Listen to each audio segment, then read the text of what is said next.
Welcome back to the GSMC Baseball Podcast, brought to you by the GSMC Sports Network. I'm your host, Sam Menzie, and we have a great show for you today.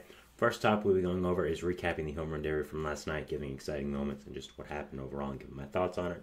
After that, we'll be going over the top storylines in the All-Star Game, some notable non-first round picks, then going over the American League and National League standings at the halfway point of this year. But before we do that, I'd like to ask you to please like and follow the show.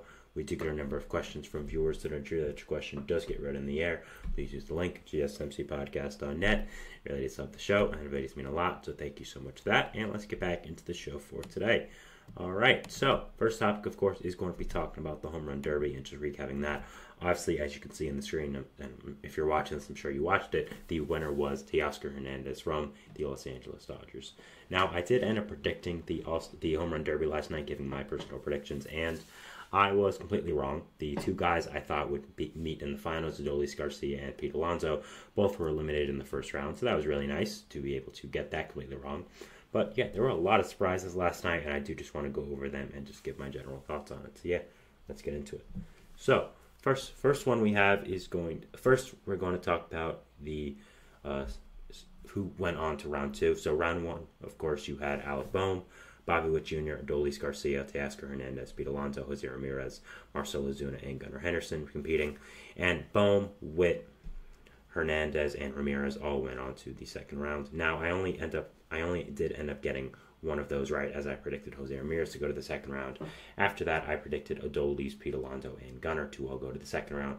Obviously, none of them did, so that was a big L on my part. But after that, you would have Alec Boehm versus Teoscar Hernandez, and Hernandez would win a swing off, so he would go to the final round. And then you would have Bobby Witt Jr. versus Jose Ramirez, and Bobby Witt Jr. would absolutely destroy Jose Ramirez, getting 5 more home runs than him. So, yeah, overall, very surprising derby. I really did not expect Alec Boehm to go to the semifinals and Bobby Witt Jr. to go to the finals. You know, I was close to picking Teoscar Hernandez to go. I thought there was a good chance that he would have. I just thought the other candidates were better. I mean, Hernandez is a known power hitter, so it's not exactly crazy that he went. I mean, Alec Boehm, who would have thought at all that he would have gone to the semifinals? He was the one guy I thought had no chance. I really did not think his swing was made for this. I didn't think he was the type of hitter, but hey, he did exactly that. He went to it, and he did a great job, so props to him. And, you know, there were a lot of disappointments in this. I was really expecting a pretty fun derby, and to be honest with you, I was left disappointed. I think really just the national anthem off the top really started off poorly. I don't know if you guys watched, but man, that was really bad. So yeah, that was really poor, that national anthem.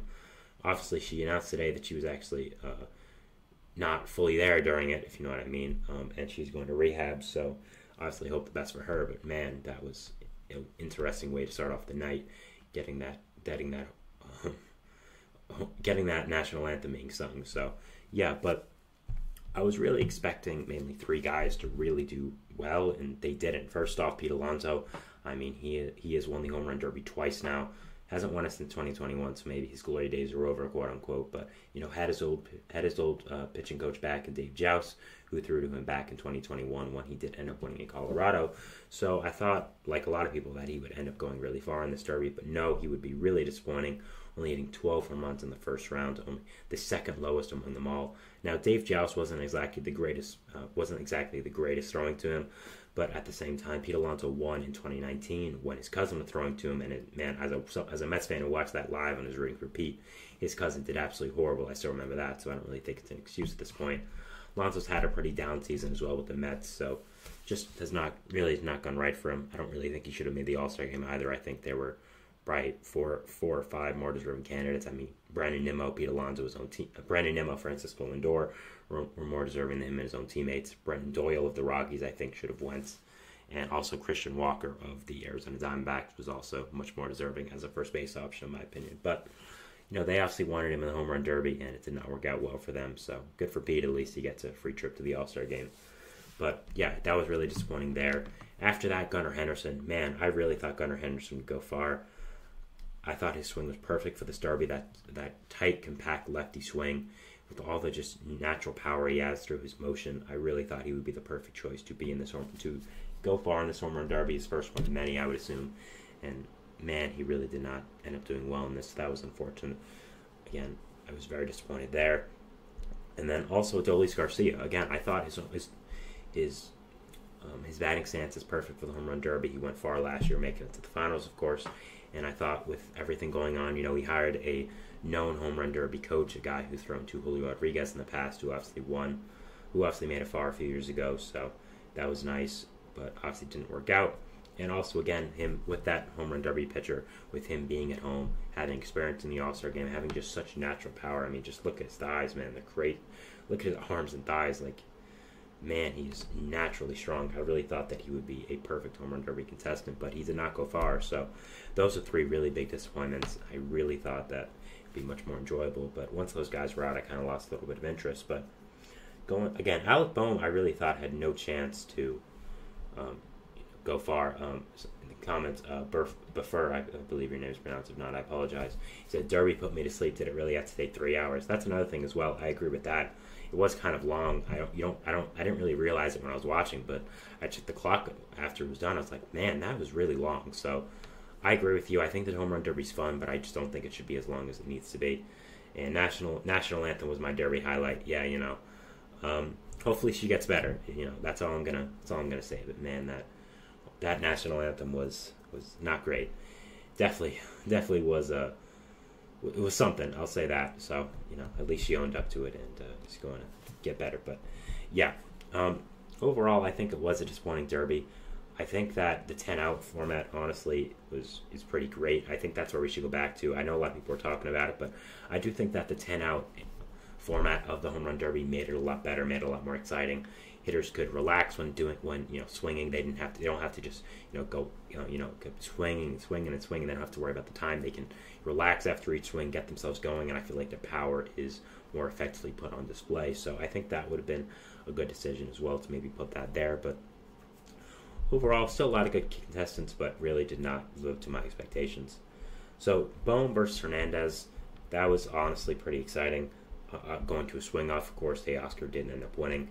And then, obviously, Jose Ramirez versus Bobby Witt Jr. did not go at all as I expected. I was like, okay, Bobby Witt Jr., good for him. But Jose Ramirez, a known power hitter, versus Bobby Witt Jr., a right-handed small shortstop, kind of think I know he's going to win here. And Bobby Witt Jr. proved me wrong. So props to him and how well he did. So, yeah, the finals now, Bobby Witt Jr. versus Teoscar Hernandez. Two guys I did not even have going to the second round.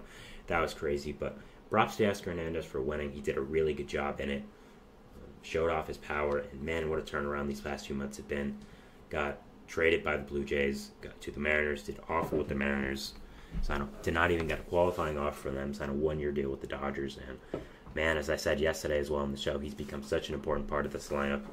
You of course have the superstars like Mookie, Freddie Freeman, Shohei Ohtani, but a guy holding that lineup together like Teoscar Hernandez is very important, and the way that he has been such an amazing signing here with Los Angeles has been so impactful to them, and congrats to him for winning this home run derby. It's not easy to do, and it's able to wrap up a really, really nice season for him in the starter uniform. So obviously it has been a fantastic signing for not only him but for the Dodgers as well. I'm sure he'll get a big contract in the offseason from whatever team. I just don't understand how the MLB let a guy like Teoscar Hernandez go to the Dodgers in free agency after they signed Shohei Ohtani, Yoshinobu Yamamoto, James Paxton. I just don't understand it. So obviously they'll learn from that, but yeah, has had a really great season with them.